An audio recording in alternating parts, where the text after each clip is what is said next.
Kate Northrup, welcome to Why Isn't Everyone Doing This? Hi. Hi. We were just saying, it feels like you've been on the show. I feel like I've taken clips of other things, put you on the show. I know that my audience already loves you so much. I've also listened to like a huge percentage of them. So energetically, I'm in. Yes. Also, thank you for listening to the show. Thank I you love for, your show. yeah, I do I'm a too. huge fan. I I'm love into it. this show. It's such an honor, like to get to utilize this 20 years of relationships and friendships. I'm so lucky. I talk about abundance, right? Like I have an abundance of Mm, those brilliant humans on the planet and get to distill their biggest wisdom, their biggest aha, that moment in their life. Like, why isn't everyone doing this? And share it with this audience is truly a gift. So I imagine lots of people know you, and Anna, but I just want to share personally why I'm so excited to have you as a guest. And, people have already heard your outrageously impressive credits of what you created in your life. But the reason why I'm excited to share people with you is because you're one of the most genuine and generous humans that I know. Like you actually practice what you preach on such a deep level. And you are the person that I call when I am feeling dysregulated about money. Like just, we did a call this morning at 8 a.m. and you're about to move. Today was your kid's last day of school and you still made time to help your friend because like that's how generous you are. And because it feels like you have this abundance of time and this abundance of wisdom and that you love sharing it. And then from that place, you grow your abundance. And it feels like you've really done this work of healing your nervous system around money. And I know that it's not always been the way. I know it hasn't been easy. And so can you just give us the backstory of why and how and when did this become your thing? Did this become your lane of like, why isn't everyone healing their nervous system around money? well, I told you the Cliff's Notes of it this morning. And so I feel called to tell like that portion of the story. As you know, in like a body of work, there's a million different moments over a lifetime, but I'll tell you the one where it really was like, okay, game on. And so starting in 2018, my husband was incredibly ill off and on with a chronic thing. Like, I don't know, like people call it red man syndrome, topical steroid withdrawal. So periodically he would just go fully down for the count and his skin would fall off over and over again. And it's Oh. too gruesome really to go into much detail about. But And at this point, when he was getting sick, was he working with you then or no? yeah, yeah. So my husband is my business partner Okay. and really has been unofficially since 2011, but officially since 2013. Okay. And so he and I built what we have together. It's the Kate Northrup brand, but like I couldn't do shit without him. So just so we're clear.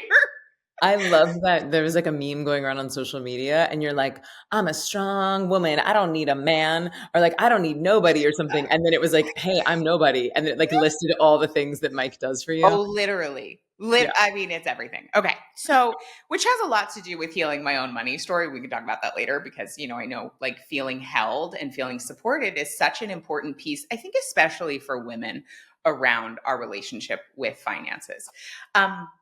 So anyway, this was happening off and on throughout the year. So every now and again, my husband, business partner, co-parent would just like drop out and have to have his full-time job, was just like basically getting through the day and recovery. And so during that time, we also had two little kids. And the final straw, and during that time also at one point he fell off his bike, couldn't walk because he broke his knee while this was all happening. And then 18, so we had sort of like re-knitted everything together. Like things were really freaking good.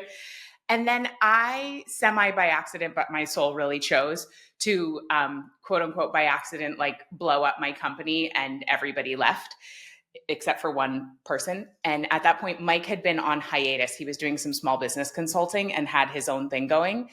And I was like, okay, so here's the thing. Like, you have to come and save me because I have just torched the company. I have a very special invitation for you. So, on July 22nd, I'm going to be hosting a free activation, a workshop. And this is not just another manifesting workshop. This is going to be a 3-hour intensive where you're going to get to experience live in real time with thousands of people around the globe an activation. So together, we're going to drop into deep coherence, help you get crystal clear on what it is that you want. And you could manifest your dream relationship, your dream career, your dream level of abundance, your dream home. No dream is off limits. Nothing is too selfish. Nothing is too altruistic, but you're going to get really clear on what it is that you would love. And then we're going to alchemize anything that's not an energetic match for that. And then we're going to activate the most creative force on the planet, your life force, and dedicate that to the dream. And doing it in a group is so much more powerful than doing alone. So to join me live on July 22nd, all you need to do is click the link in the bio or head to makemagic.zivameditation.com and you'll see everything you need to register. Now, when you save your free spot, you're also going to get access to a quiz called What's Blocking Your Magic. And this is a really powerful tool to help you prepare for this live event because you're going to go in and learn what is your unique manifesting superpower, and perhaps more importantly, what's blocking you from your magic. So like I said, when you click the link in the comments, you're going to get access not only to this free workshop on July 22nd, but also the What's Blocking Your Magic quiz. So click the link in the show notes right now to take your quiz and save your free spot. And then I am so excited to make magic with you live on July 22nd. Like, I remember exactly where we were sitting.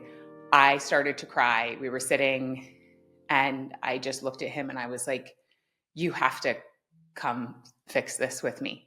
I actually cannot do it alone. And he said, okay, great. I'm all in for a year. And then we'll see what happens. And at that point, we had run out of our cash runway and we needed to do a launch, but we couldn't because I had torched the company and we didn't have a team per se. And so we backed it out a month, which was like no big deal. When I say we ran out of cash, like obviously we had line of credit, we had these, various cushions here and there. I'm a big fan of financial cushions. We can talk about that. But like in the way that I wanted the cash to be showing up, it was not there. Yeah. And then we had the launch all planned out. I was in the pre-launch runway and I got a call from Mike and he said, so I've just been hit by a car and I need you to drive down here and pick up my bike. The ambulance is on its way and I need you to drive behind the ambulance to follow it.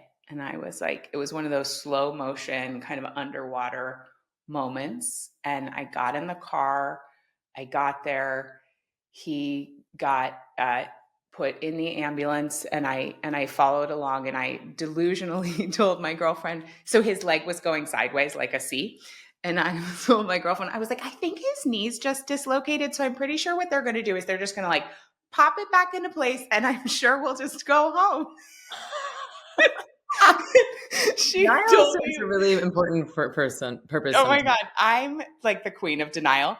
And so she told me later, she was like, you were so delulu, but I just didn't have the heart to tell you. So I just agreed enthusiastically. Anyway, so we obviously couldn't do the launch because my one other team member was now in the hospital, needing to be transported to a trauma center, double surgeries in a week. It was just, and then he couldn't he couldn't be on his leg for 6 weeks and then was on crutches for 3 months and huge, crazy recovery. Like two, their kids are like 5. And 2 little kids. Yeah. Whoa. Yeah, 2 little kids.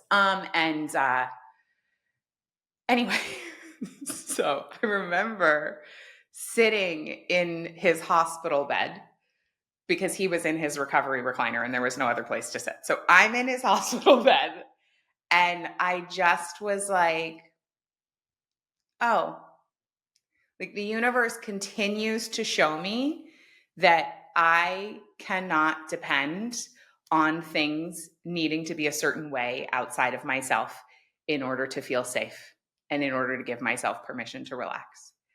And so instead of making this yet another reason that we have to wait to live the life we want to live, and yet another reason to your husband gets hit by a car, you essentially have dismantled your entire company. Your company is the source of income for your family. It's not typically a moment where you would be like, cool, like now is a good time to relax.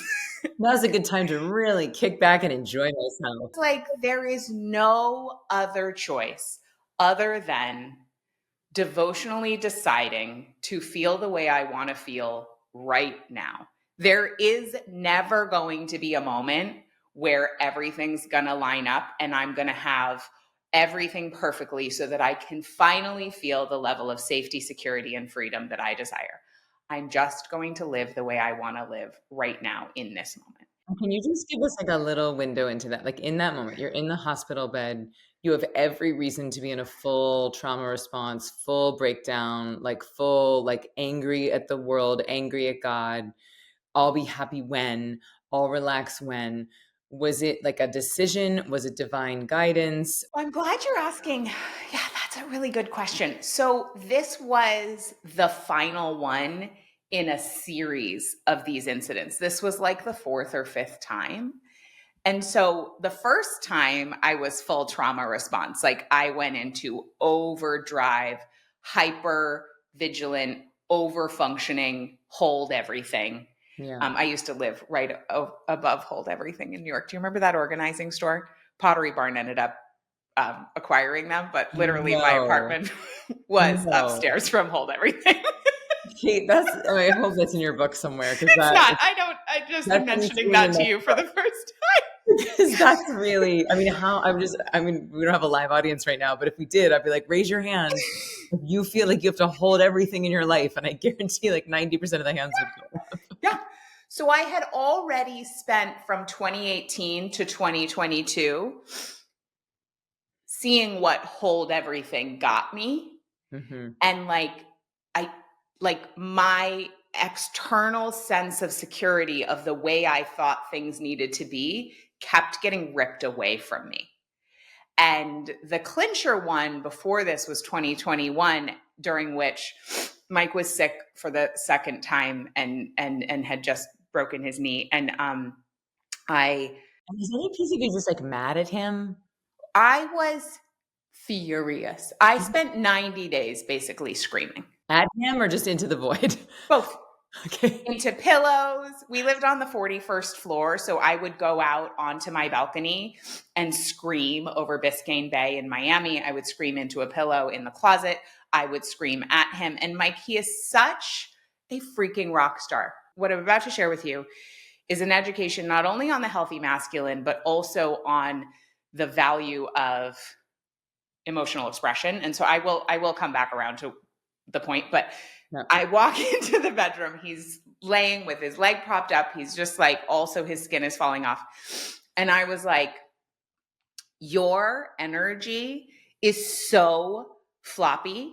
I am so mad and I am repulsed by you. and I just was like, I was fuming. And he looks at me with just like such direct eye contact and he goes, yeah, that makes sense. And then a couple of days later, we were doing this other thing and I was so mad. And he handed me a pillow and he just stood. And he was so sick. He had lost 40 pounds in 1 month. The man was like a shell of himself. He handed me a pillow and he just was like, let me have it. Give me everything you've got. And he just like stood there while I basically beat him with a pillow. And then afterwards, and I was, it was not a sexy time in our relationship, as you might imagine. But after him standing and like having the capacity to receive all of me in my rage, expressing it in a safe way with a pillow, we had one of the hottest kisses of our entire 14 years. Like, right, to the credit of what you teach, right? Like, right on the other side of fully letting ourselves feel it is our life force. And it's the unfelt feelings that are preventing us from living lives of complete ecstasy and joy and full expression. So back to the moment in the hospital bed. I had practiced so much by that point, my nervous system healing practices, my neural programming rewiring, my full emotional expression, which is part, that's in that same category. And I had gotten to a point where I could sit here again in what felt very familiar and be like, oh, yeah, I have choices here. And that's ultimately like what we're talking about is abundance, of course, takes many forms. And one of them is financial. One of the forms of abundance is money. But the way we actually experience money is through multiple channels. Mm-hmm. And one of those channels is our ability to access our agency in any given moment. Like that is our actual power is, okay, this is happening right now. What's on the menu? Not this is being done to me, but like I have agency. And when we're operating, as you know, in a trauma response, we can't access our agency. We don't have access to that choice. And so I just want to double click on that because that feels really important that we think that abundance is like a number in the bank account. We think that abundance is, it could be abundance of time or abundance of money or abundance of options. But what I heard you say is that abundance is actually agency, which means the ability to choose. And when we're in a trauma response, when our nervous system is not regulated, we don't have any choices. Even if you have millions of zero, so much money in the bank account and you're in a trauma response, you won't feel the abundance. Irrelevant. You feel trapped. You feel like my nervous system is in charge. My fear is in charge. My trauma is in charge, not me. And so I think that's a really this to me feels like the underscore of your beautiful body of work. Yeah. That the abundance is actually agency. And if you have a regulated nervous system, then you can choose. Yeah. And so what happened was I made what for me was an incredibly radical choice, which was to continue to delay our launch, despite the fact that we really needed the launch for the money. Mm-hmm. And to actually do the healthy thing, which was tend to my children, tend to myself, tend to my husband, and just delay. And years before when this had happened, I did go into the overfunctioning. I come from a line of very strong women. My granny's motto was, don't ask for a lighter pack, ask for a stronger back. She was the oldest North American woman to ever climb to Mount Everest Base Camp at the age of 84. Wait, I'm sorry, your grandmother climbed Mount Everest at 84? No, just to base camp, but that's a very big deal.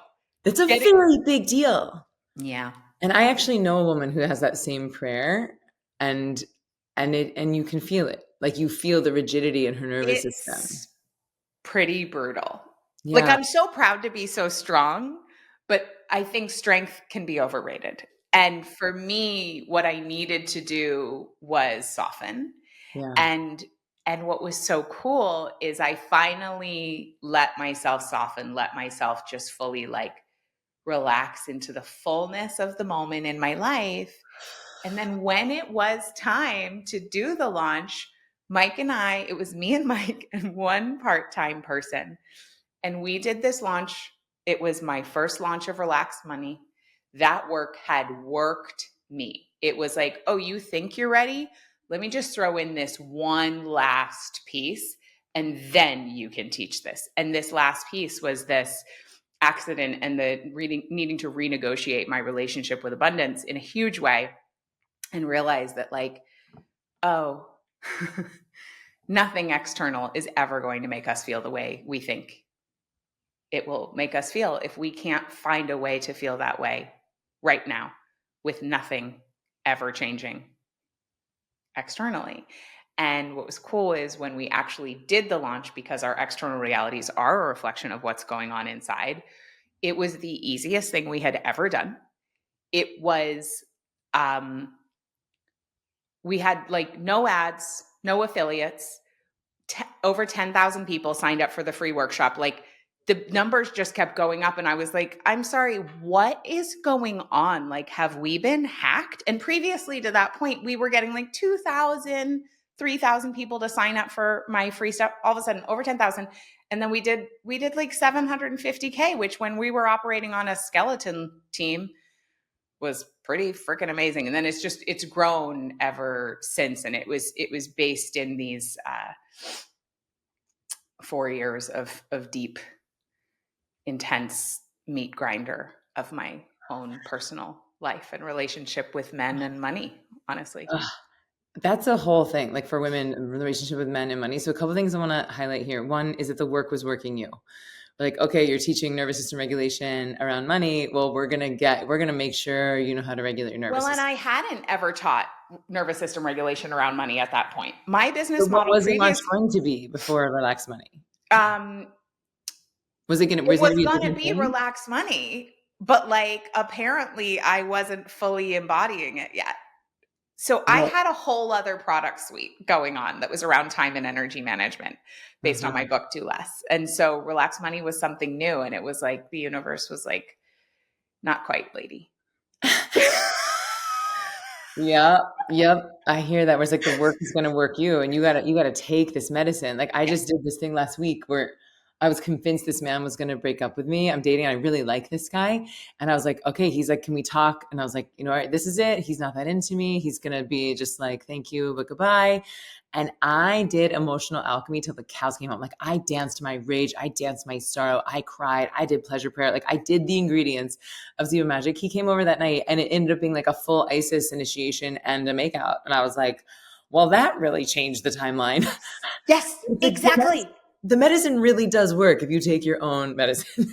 It really freaking works. But to your point of even how you were introducing me, you've been in this industry a long time. I grew up in this industry. And I just would like to say that like, it's incredibly common that what folks are teaching is not a match with how they're living.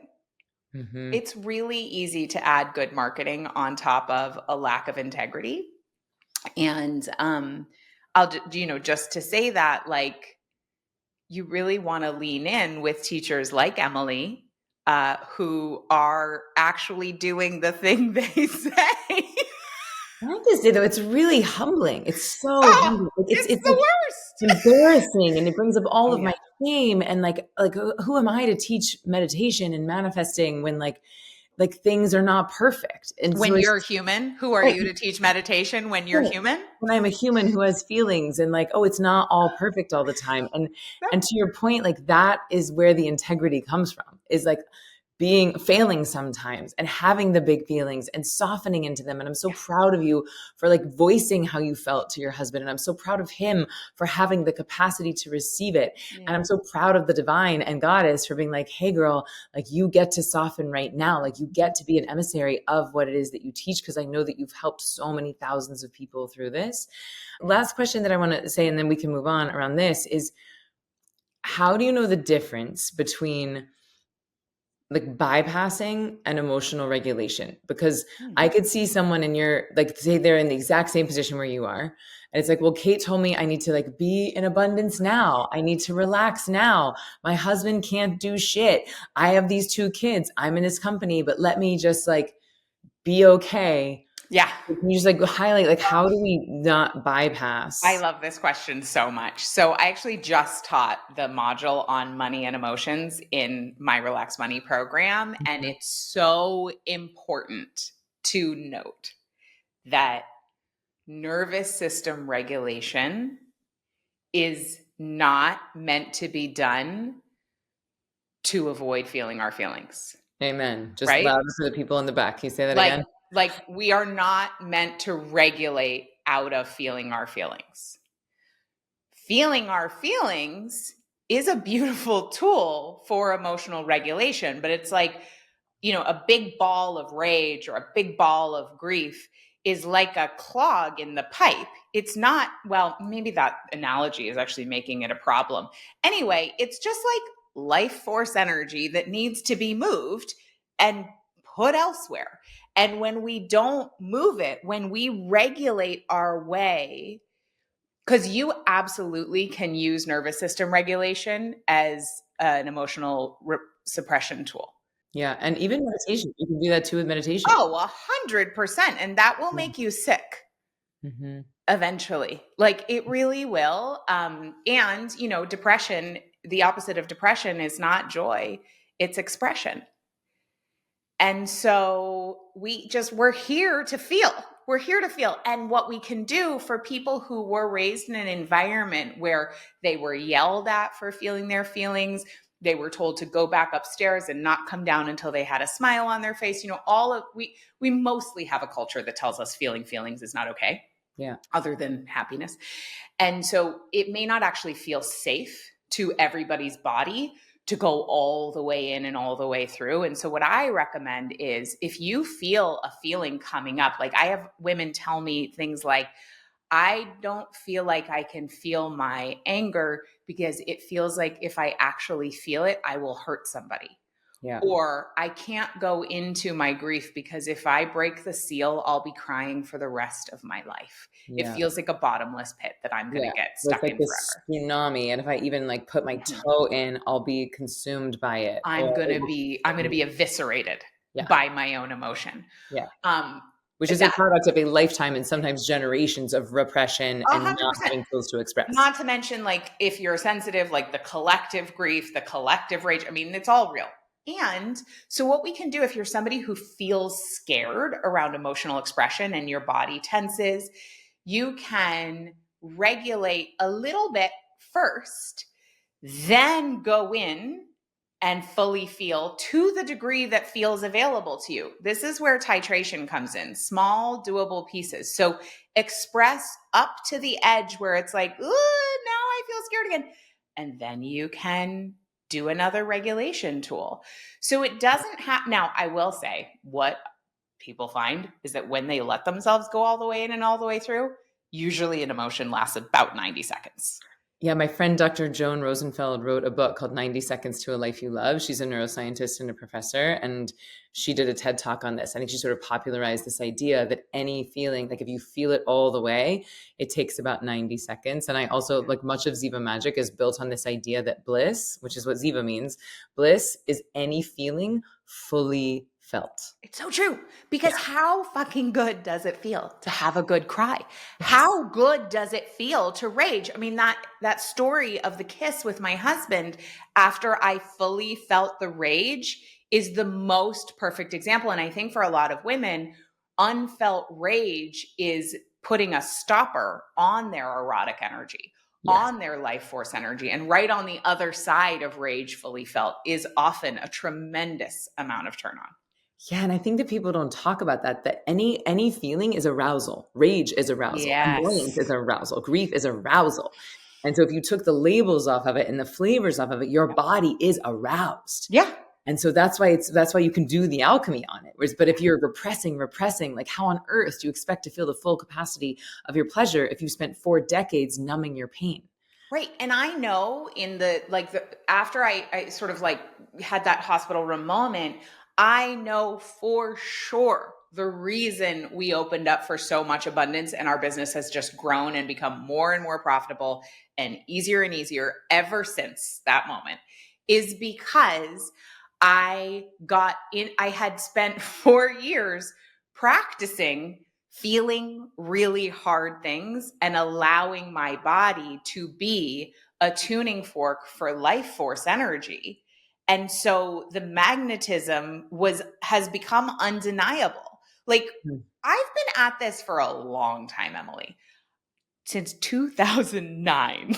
Okay. I'm with you. I think we started our businesses. I think I started 2009, 2010. I'm with you. It's crazy. You know, but like our business took off in a massive way at this juncture. I knew the strategies. I know how to do stuff. Like it's not like I got some kind of brand new, no. I was different. And so our business became super different because of the magnetism of life force energy. So good. So I know that you teach this inside of Relaxed Money. I know this is your life's work, but is there something that you could share where people are listening? Like, what does regulation even mean? Yeah, totally. What does feeling my feeling even mean? Like, could you give us a little amuse-bouche or something? 100%. Like, I have to do my taxes today. Or I know you teach like regulate, get in a positive state of mind before you look at your bank account. Can you give us something that people could do today? Great. Help regulate specifically around finances. Love it. So a lot of folks have done money mindset work, right? They've done Mhm. affirmations. They've worked on turning themselves into a more positive state of mind. And so my particular view on our biology is that we cannot think our way into a new state. We Mhm. must feel our way into a new state, Whoa. because the greatest mitigating factor in our thoughts and our emotions is our nervous system. And our nervous system includes the brain, but it also includes the entire body. And 80% of communication is going from body to brain. 20% is going from brain to body. I've never heard that before. 80% of the communication between the head and body is from body to brain. 20% is the other way around. This is the data that I have heard. Okay, Yes. cool. And most of personal development is out here being like, let your mind rule your life, overcome it with your mind, make your mind stronger, go into your mind. And I'm like, no, get out of your mind. Like, we all need to be out of our mind in a way. And now, listen, that's too extreme. It's a two-way street, right? We can do top down, we can do bottom up. But But that's a very feminine thing, right? There is this like feminine gnosis in the body. There is this body wisdom. It's yes, the pineal and the pituitary. It's like the pituitary is that intuitive body gnosis wisdom, which is very feminine. And in a society where we've been swimming in patriarchy for a really long time, of course we value the intellect. Of yeah, course we value the mind. And this part has been sort of shunned and othered. And so there is a bit of it's not necessarily feminist. It's more to me like egalitarian. It's more like balancing the masculine and feminine inside of yes. people of all genders. Correct. And from a scientific perspective, when we are dysregulated, which simply means my body feels scared, that's all dysregulation means. I am Mm-hmm. interpreting some sort of sensory input as a threat. Mm-hmm. Rational, irrational, doesn't matter. Your body will have the same response. Mm-hmm. And at that moment, our prefrontal cortex, which is responsible for logic, higher level thinking, our ability to be here and be verbal with each other, like all the intellectual stuff is prefrontal cortex. That part of our brain kind of goes offline when we're dysregulated. And then folks are like, cool, just choose a thought that feels better. Like, it is You're like, how about I'll eat some Oreos and scroll through Instagram? That's what feels better to me right 100%. It is impossible to be in our higher consciousness when our body is, which is an animal, is telling us there's a direct threat to our survival. now. All Mhm. the blood is just going to our extremities for fight or flight. Or the And then of course amygdala, there's which freeze is and fawn, and yeah, the amygdala, which is the fear center of the brain, and then the prefrontal cortex doesn't have any blood or energy nothing. to make the executive function. Nothing. So I take huge issue with a vast majority of all the mindset work, because it doesn't actually understand that we have to metabolize the stress that our body is holding before we have capacity to see choice in a situation, before we have the capacity to do our taxes while thinking abundantly, right? Like, that's not available. And it's just such a massive bypass of what's actually happening in our circuitry. And it leads to a lot of repression, suppression. And when we act out of fear, when we make decisions out of fear, when we take action out of fear, we just get more fear. Mm-hmm. But per the question you just asked me, how do we then actually metabolize that stress? I mean, obviously everything you teach is fantastic. And I come at it from a slightly different angle. My training is in what's called applied neurology. So it is specific nervous system healing tools that essentially metabolize the stress and signal to the body, oh, the threat has passed. We're Mm. safe now, right? Because there's a difference between the stress and the stressor. Most people are out here in our lives assuming that once the stressor has passed, like once the big event has passed, once the car accident has passed, once the wedding is over, the flight, that the stress is gone. It is not. now we're just carrying it around, you know? Yeah, yeah, it goes into the body. The body is a perfect accountant, and so all that childhood stuff, your parents' stuff, Everything. that's in your body. It has to be felt and processed and released. It is not like, "Oh, I'll be happy when this event changes, these circumstances change." It's always Never. inside out. Yeah. No, no. And our nervous system does have a thermostat setting, and that thermostat setting was set at in your upbringing based on what it felt like in your upbringing. So it will always find its way back to your childhood setting until you learn to signal safety to your body so that you can change the thermostat. So, if you have ever thought, I am ready for more out of life, more energy, better sleep, deeper human connection, or simply the ability to handle stress like a total boss, then Ziva is for you. So at Ziva, we combine modern science with ancient wisdom to create tools that actually work. Because stress is costing you much more than you realize. It can steal your focus, drain your energy, and keep you from showing up as the human that you know you're meant to be. That's why over 60,000 high performers, CEOs, athletes, parents have turned to Ziva. Our programs don't just teach you skills, they help you master your life. They help you embody your highest potential. So whether you're brand new to this or ready to take your life and your practice to the next level, the best place to start would be Ziva meditation. So in just 15 minutes a day for 15 days, you're gonna learn a practice that will remove stress from your body and transform the way you feel and function every single day. And right now, I'm gonna give you a gift, 15% off, which you can use at checkout by entering the code WHYTHIS. So all you need to do is go to zivameditation.com, find the course that is right for you, because I'm so excited to share these tools with you. I've dedicated my whole life to refining these practices and making them as fun, attractive, and accessible as possible. So go to zivameditation.com and enter the code WHYTHIS on the course that feels right for you, and I will see you inside. So, for example, like if you grew up in an environment where attuned love and care was inconsistent, right? Maybe you had a really distracted parent. Maybe there was substance abuse. Who knows, right? No matter how much more money you make, no matter how much you change your environment, you will always unconsciously find ways to bring yourself back to your home setting. Because even though it doesn't feel good, it does feel familiar. So our nervous system is always bringing us back to what's familiar. So how do we update it? You just asked that question. We can do so many different things. And one of my favorite tools is called havening. So I will verbally describe it while I demonstrate it. So for our audio listeners, they can come along. It's not so complicated that you won't know what I'm doing. So havening is a beautiful tool also because you can really do it in any kind of scenario without looking like a wacko. And so all we do, let's say you're about to go into a meeting with your accountant and you're feeling nervous about what they're going to tell you you owe for taxes. Or you get a letter from the IRS and you're suddenly having a full trauma response like you're in trouble. That just happened to me. I got a letter and they're like, "Oh, we messed up a little bit. So you owe $35,000." And I was like, "I'm sorry, what?" Yeah. That sounds like a you problem. Yeah, thank you, IRS. IRS, that's on you. Totally.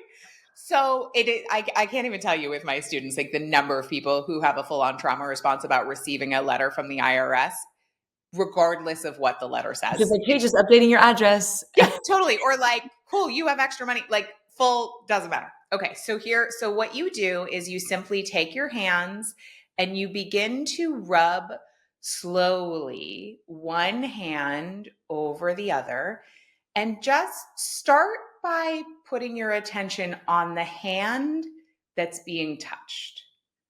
So just notice what it feels like for the hand that's being touched. And you can include your forearm. And then switch and start noticing what it feels like to be the touching hand. And absolutely like close your eyes if you're not driving. So what is it like to be the touching hand? And then now you can start making the hand that was being touched now the toucher. Now you can bring both hands just rubbing up your forearms, The key here is slow and putting your attention on the sensory information. And then you can include your upper arms if you kind of want to cross your arms and just slowly rub from your shoulders to your elbows and then back down. And as we do this, are we putting our attention on the giving or the receiving of touch? Or does Now it it can just be both. Notice what you notice. Really just notice what you notice. So I like this one because like if you're on a difficult Zoom meeting, you can do it underneath the video really easily. So if I'm in a conversation that's hard, I will do havening under the screen. You can do it in line at the airport. You can really do it anytime. I would say the biggest like thing to watch out for is most people do it too fast. They're like, it's like squirrel-like behavior. moving their hands or yeah.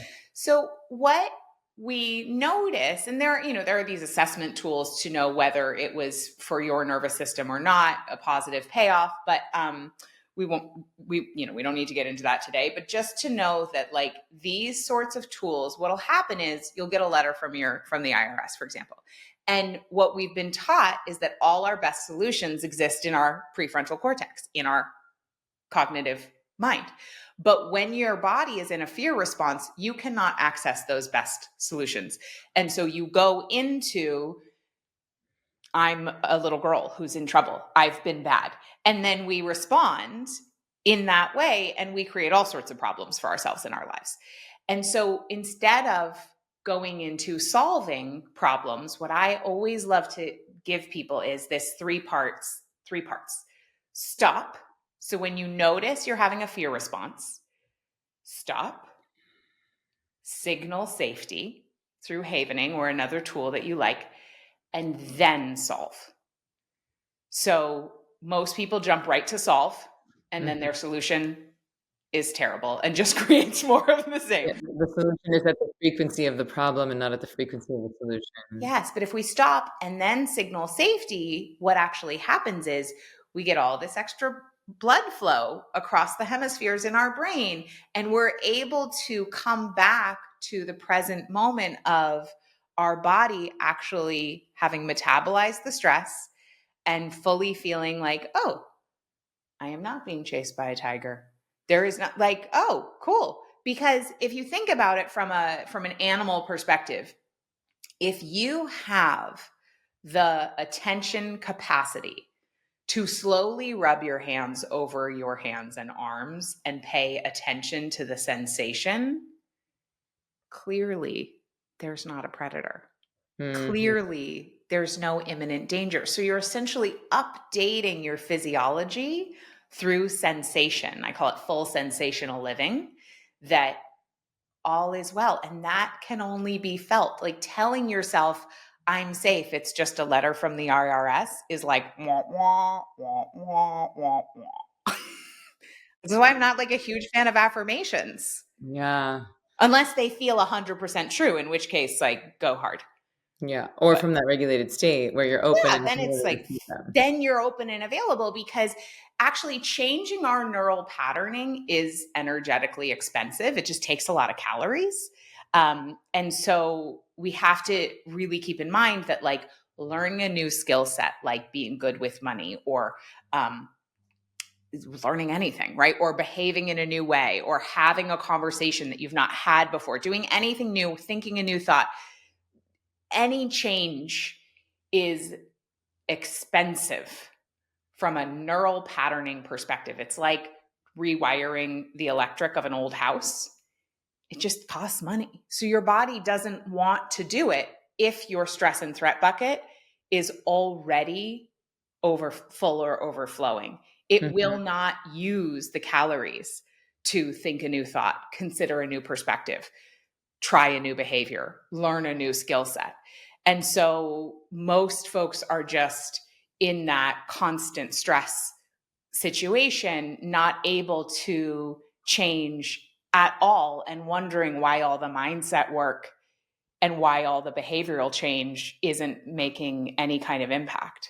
Yeah, that feels really important. So for anyone who's felt frustrated with manifesting and who's felt frustrated with mindset work, Like, it's not your fault. Like, if your body, that's really great. Where it's like, it's expensive to make a change. It's expensive to reprogram your body and nervous system. And if you're in a trauma response where the body's in survival mode, it will tell you you don't have the calories to spend. You don't have the calories to No, spare. like we're dying here. We can't use Yeah. calories to consider a new perspective. Right. It's like you're running out of money. You can't invest in a consultant. You're running out of money. You can invest in something different, but it is like that change.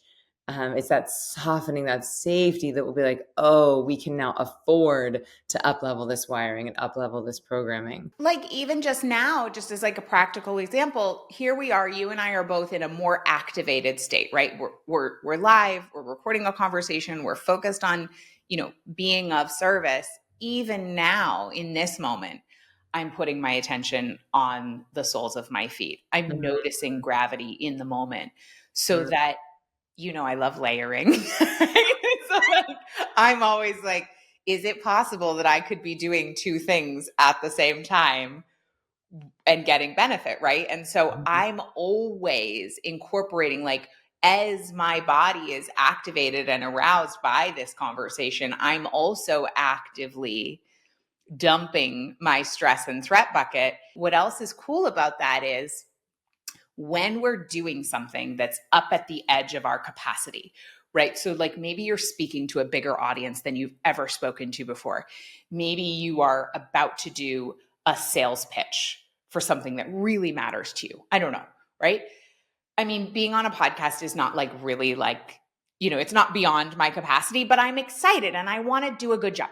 Yeah. And so while I'm here, yes, we want to regulate when we're scared, but we also Mhm. want to signal to our bodies that we're safe when we're up at the edge of our capacity with positive stressors, because that's how we change our thermostat setting. So I'm like, cool, I'm here. I'm noticing gravity. I'm with one of my favorite people. Like, this is the best. I'm on one of my favorite podcasts. Like, this is so cool. And I'm telling my body right now, through being conscious of gravity in the soles of my feet, it's safe to do this. Yeah. Yes. That's like how we practice is how we play.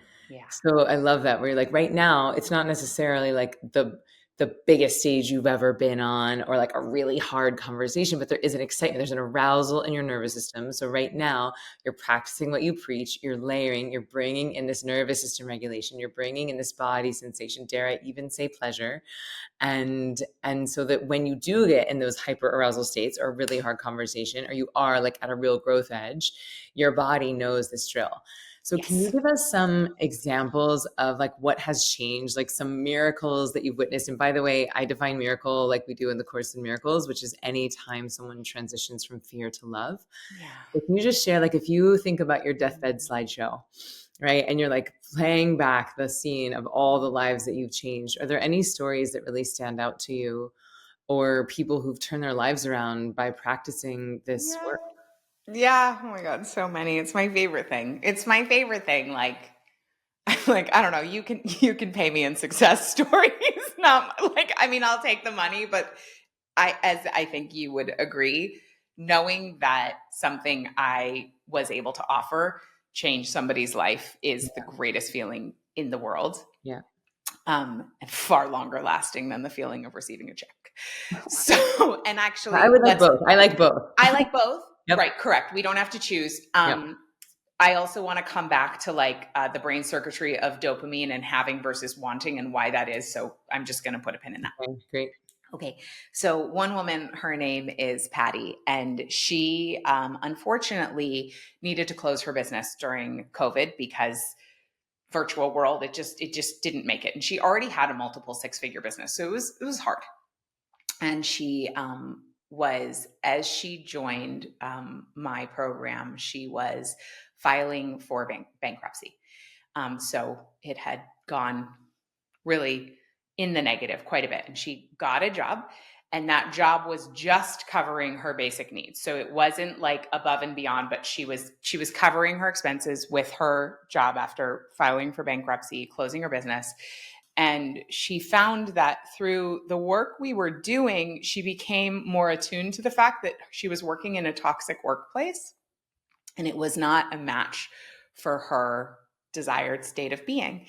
And so she went out and attracted herself a new gig that paid her $25,000 more. So she instantly got herself a $25,000 raise. And this was through a lot of the nervous system rewiring we do, the beliefs work, and really shifting our relationship with money. When we shift our relationship with money, we end up having a new relationship with money, which is fairly obvious, but it's like it manifests in raises and bonuses and whatever. And what was so cool at this new job is because they really were able to value her contribution, she got her full bonus within 6 months, even though she hadn't even been there for a full year. They gave her the full bonus plus a 5% raise, and she was able to build up $10,000 in savings and not touch it for the first time. And now she's getting her business back up and running as well. And it was just like such a beautiful example of she shifted who she was being in relationship to money, and that had to come first. And then as a result, the numbers in her bank account really were different. Wow, that's such a beautiful story where it's like, heartbreak, as a business owner, it's like your identity is so wrapped up inside of it.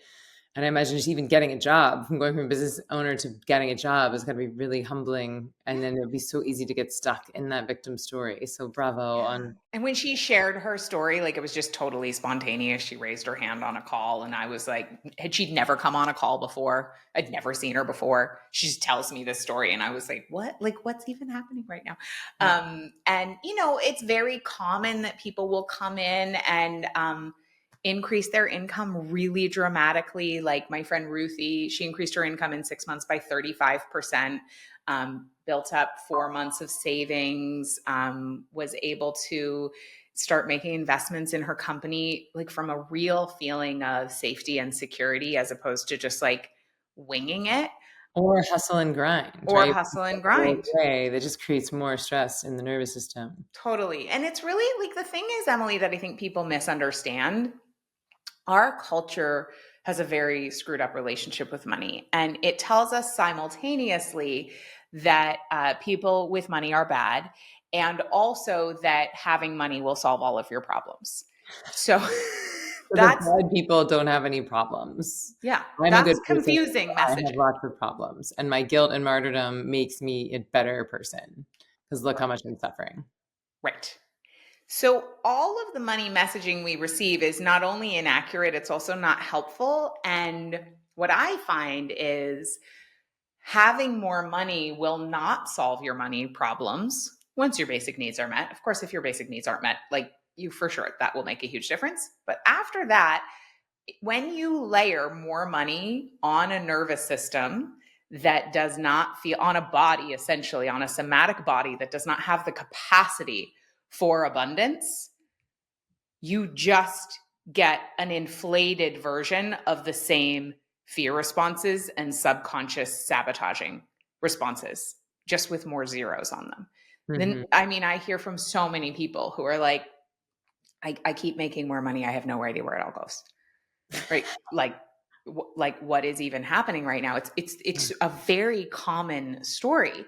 And so if more money was the solution, all the people with more money would not have money problems. They also wouldn't be like hoarding the resources. I mean, if you look at it, like even like billionaires or like the top 0.001%, like oftentimes that comes out of a trauma response of hoarding or greed. And this idea that our safety lies in accumulation. Yeah. Right? It's a misplacement of source. Because if you are operating under the illusion that your safety comes exclusively from money, then you're going to have an insatiable appetite for more, and it will never feel like enough. And like, that's so sad. And that is addiction. And I know many people, I recently heard the story of a CEO making $300 million a year in his business, and just $300 million, feeling so scared, feeling so much lack, really depressed and anxious, which is a brutal combo. And he was like, I wish I could go back to when it was just simple and easy, because it just like, he was so stuck in the like, now that it's more, it has to stay more, and I have to stay on the treadmill for it to be more, and Yeah. all the illusions around the money meaning things that it really doesn't, and that money is going to bring us the things that it never could. Yeah, and I just want to like really drive this point home because it's just happened to me on Monday. We just ran our Ziva Magic retreat, and then we did this VIP day, and there was two people in the VIP day that both of them had a pretty large amount of inherited wealth. And one was currently in a real upset of like deep guilt, deep sense of like unworthiness around the inheritance. And it had come from a family member who he didn't like and he thought was like a bad person. And so coupled with the unworthiness of inheriting this, he was like, I don't even like the energetics of where this money came from. And then another person who had come from money where she almost took her life. She was like suicidal because it was an energetic incongruence. Because like when you earn your own money, which often can come from a trauma response, that's one thing, but it's like titrating it up versus like you're a little baby and you're just born into all of this wealth. And so again, I just want to really drive home this point that it's not the zeros in the bank account that will make you happy. And I just got to see that up close and personal by dealing with these people's like inner trauma.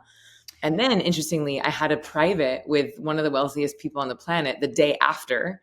And I asked him, like, I was teaching him the Ziva technique, mindfulness, meditation, and manifesting. And before I even taught him manifesting, I was like, real quick, what's your manifesting method? Yeah, totally. Like, if it ain't broke, don't fix it. And also maybe I'll get some tips here. Maybe we're going to up level Ziva. Yeah. And he was like, actually, I stopped manifesting a long time ago. And I was like, tell me more. And he's like, because I realized like when I get the thing, I get so sad. Like what he was saying to me is like, I'm in love with the journey. I'm in love. I was like, all right, well, then we can just manifest how you want to feel. Exactly. As you're doing these things. So this is actually the perfect loop back around to what I wanted to say about dopamine and having and wanting. Yeah. So we're all dopamine addicts. Hi, my name is Emily Fletcher, and I'm a dopamine addict. Right? And dopamine in our brain and the way the circuitry works, dopamine is the wanting hormone. And when we get a hit of dopamine from getting the thing we want, it actually creates more wanting, right? So it's the hungry ghost. So dopamine never gives us the sense of satisfaction. That's really important. Dopamine is the wanting hormone. And when we get what we want more of it. We want more. So, on your phone, like if you're feeling like dysregulated and then you want to hit, so you scroll and scroll and scroll and scroll, and then you get off your phone 45 minutes later and you kind of feel like shit. Yeah. Yeah, correct. That's the dopamine circuitry, right? Yeah. Addicts, people overdose because the threshold to get the high gets higher and higher because dopamine never satisfies. What's really cool though, and what your client's journey is illustrating, is that the having circuitry in our brain is 100% available, and we can play with it consciously to bring it in. So wait, what's 100% available? The having circuitry. So dopamine never gives us a sense of having. It just gives us wanting. Oof. And a lot of, I think this is an important conversation to have with your folks, because a lot of conversations around manifesting are around the illusion that there's a there. Mm-hmm. That like once we have the thing, then I will be XYZ. And that's its own manifestation, dopamine addiction. Yep. What's actually true is that what we require in order to feel satiety, like delicious satiety, not just like it's enough, but like lusciously enough. Yeah, like savoring how satiated I am. I'm so satiated, like after the best orgasm of your life, when you just lie there and you're just like pulsating and everything feels so yummy, and the edges of your body have completely dissolved and you're one with the cosmos, like that, right? So that is available through oxytocin, vasopressin, and endorphins. And how do we get those things? We get those things through full sensational living, actually being in our bodies. We don't get the feeling of having through dopamine wanting and getting the hit of the notification, the next high, the whatever next check, the new launch, we don't. We get it from, how do we get oxytocin? Snuggling, Love. orgasms, nursing a baby. Not that that's available for most people. Excuse me, ma'am. Might I borrow your baby? Just grab the nearest baby. So that's oxytocin. How do we get endorphins? Exercise, dancing, right? So what's so cool is that our biology is supporting the very thing that you and I do, which is, hey, guess what? The greatest pharmacopoeia available of all the bliss you could ever want is available right here, right now, and you can just have it. No drugs required, no changes required, nothing. And so I wanted to say that because your client is speaking to what is absolutely true about dopamine wanting versus the having circuitry, which is completely different neurochemistry and different pathways in the brain. Yeah, that he's celebrating the journey. So he's fully in the experience of the creation of whatever it is that he's doing. It doesn't mean that he's like not making companies anymore or not No, of making course not. clients anymore. He's just savoring the ride, which is like the feeling is the secret. Okay, so last question. And so why isn't everyone regulating their nervous system around money? I don't think anyone knows that they should be. Mic I drop. didn't know. No one told me. So I found out about nervous system healing because my coach, Raw Goddess, handed me a book called Patriarchy Stress Disorder. And like my heart fell out of my butt when I read that title. I think that's going on the trailer for the podcast. My heart fell out of my butt. That I have to give credit to my friend Megan Watterson. I think that's her phrase. I'm interviewing Megan tonight. What? That makes me so happy. I'm so excited. Okay, great. That's great. And just for people who don't know, Megan Watterson is a theologian. She wrote Mary Magdalene Revealed. She's basically spent many years of her life re-educating people on Mary Magdalene, who was this feminine embodiment of Christ consciousness and a deep priestess of the Isis lineage, and teaching embodiment, teaching much of what we've been talking about. Oh yeah, no, Meg is 100% on the same team. And when you read her new book, The Girl Who Baptized Herself, it is 100% a journey of worth in the body. Yes. No. Thank you for that. Okay. I'm so excited. Okay. Great. So anyway, somebody handed me this book, Patriarchy Stress Disorder, and I devoured it. And I was like, what's so interesting so I don't come from I don't have like a high ACE score, right? Like adverse childhood experiences. I don't come from a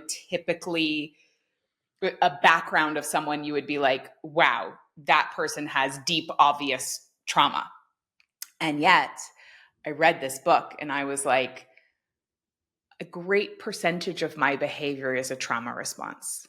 Like WTF. So I started to do a deep dive into the nervous system after that. And it wasn't until I was faced with so many things layering at the same time and not in the way I like, which is like our business was having a lot of trouble because my mom was getting publicly canceled and people were holding me accountable for it. We took a big hit during 2020, 2021. And Mike being sick, and there was like a lot of layers there where my external resources felt less and less available. And I realized that I was responding to what literally did feel like scarcity in repeated trauma responses that showed up as overworking and anxiety. And I got my own blood work numbers back, and my doctor was like, yeah, so if you keep doing this, you are going to get really sick. And we already had one really sick parent. So I was like, well, my girls need one parent who's well. And so I really learned like, oh, our relationship with money is mitigated by our nervous system. And I did that work myself. And then that's where it all came from. Wow. Well, I want to say, like, thank you for using your own life as your dojo, your own life as your learning ground. And thank you for really embodying what you teach. Thank you for all of the wisdom and generosity that you shared with me personally. And thank you for the thousands and thousands and thousands of lives that you have changed, and for really like getting on this pulpit and being like, hey, everybody, we need to, we need to regulate our nervous systems around money. And I think that that is micro and macro. Oh yeah. It's really big on the planet right now. And so I'm just like celebrating you, fanning your flame. I'm sure that people are deeply falling in love with you. How can people learn more? I know you have an amazing podcast called Plenty, which is such a good name for a podcast. You have an amazing book called Do Less, which came out at the same time of Stress Less, Accomplish More, which I think is so funny that our books came out like 1 week from each other with very similar themes. And I know you have an amazing course that you run once a year called Relaxed Money. But if people want to get in your world, where do they do that? Yeah, so if you want to go over to Instagram, at Kate Northrup is a great place to connect. You can send me a DM with just the word reset, and I'll send you our free audio experience that will get you started on Mm. resetting your money nervous system set point. So Mm. that's a great place to start. I love that. Okay, Northrop, I love you. I love that nature has put each other in our orbits. I love that there's so much overlap and so much. We're both Aries, we're both musical theater ladies, we're both teaching nervous system regulation, but in our own ways. And I'm just excited that we found each other in this lifetime. And I'm stoked for the people that get to learn and deepen with you. Thank you for Hey, my today. love. I love you. Mm. Thanks for having me. Yeah, my pleasure. And thank you, everyone. If you enjoyed this conversation, if you learned something about havening, nervous system regulation, what to do next time you're going to have a meeting with your accountant or you need to look at your bank account, if you know someone in your life that could benefit from this knowledge, send it to them. Send them this link. Follow the podcast. What you can do is screenshot it and then tag us. I'm at Ziva Meditation. She's at Kate Northrup with a K. And let us know what you learned. Like, let's share this media as medicine out into the world. Always a 5-star review and a rating really helps as well. But we love you. We love you. We love you. And thank you for listening to Why Isn't Everyone Doing This? And I'll see you next week.